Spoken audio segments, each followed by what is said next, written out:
Welcome back. I'm Adrienne, your expert on all things custom home building and luxury. Don't forget to like, share, and subscribe. Tell a friend how much fun we have on the Fraser Homes channel.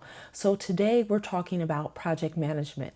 Now, in times past, we've talked about project management and we've talked about what your project manager is doing and we talked about what your project manager should not be doing.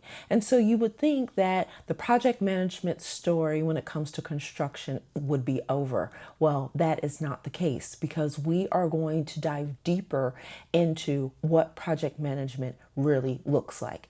And so, project management is really about being in control of your process by virtue of studying.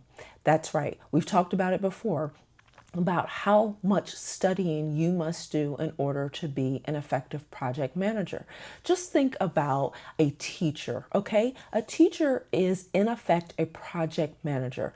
That means that they have a particular goal that they need to achieve by teaching students a particular curriculum, and they are going to do it in a sequential order. And at the end of the project, students are going to be able to graduate to the next level. If the teacher has not taken the time to put together lesson plans, if the teacher has not taken the time to actually know the material that they are facilitating, this will negatively impact the students. The students will not have the right information. They will not be equipped to move on to the next level.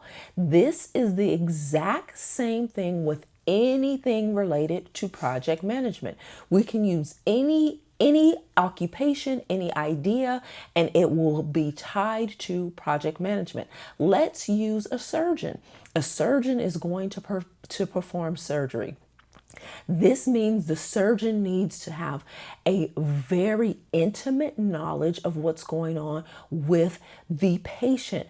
What is going on in terms of all of their risk and metabolic issues and the medications that they are taking, and they're allergic to A or B or C. All of these things, the surgeon must study that before they go in and perform the surgery. They need to understand and they need to have a team around them that helps to support that. And that team needs to be well studied. So again, like I said, it doesn't matter what occupation, it doesn't matter what the circumstance is.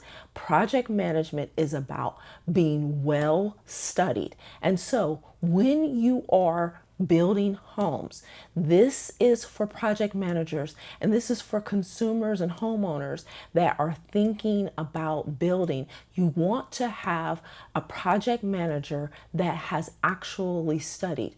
One of the things that we are very about here at Fraser Homes is that Andre himself, he studies those plans and memorizes those drawings. And so when things are happening on your job, he doesn't even have to have the drawings in front of him. He will say, well, this was supposed to be this and this is supposed to be that. And now you can communicate to the subs and your vendors about how we want the process to proceed. This is our expectation for our project managers. We want you to be so well read and rehearsed on the drawings and the specifications and the scope of work that you can command and talk to your team of professionals that's internally and externally on how the job needs to be performed and moved along. If in fact you do not do that as a project manager, the job will be out of alignment. And that means that the triple constraint, something is happening with the triple constraint. What is that?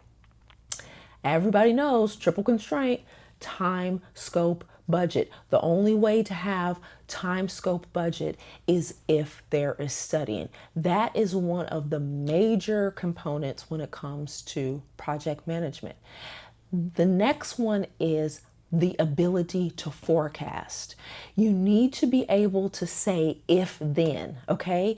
There is always the if then clause that comes along with any occupation, but specifically with construction.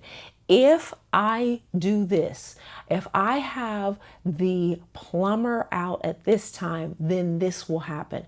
You need to understand sequencing. What happens when these decisions are made? And if you're not forecasting and looking at that, you can guarantee that there are going to be problems. Now, we've talked about the fact that problems just exist, but we don't want problems because of failures on our part. We don't want problems because we're not studying. We don't want problems because we're not forecasting. We don't want problems because we do not have alignment in terms of the goal.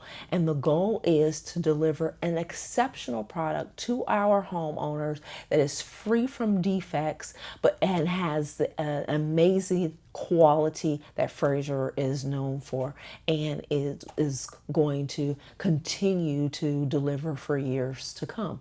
And so there are other components that we're going to get to in another episode. There is going to be a part 2, 3, 4, and 5 when it comes to this project management business, because project management is very important. And not only do we want our homeowners to feel that we are fully educated, but we want to be educated internally. And obviously, Fraser Homes, this is an education channel. So we want project managers all over, not just at Fraser Homes, but wherever, to get a sample and an understanding of what project management really looks like. So stay tuned.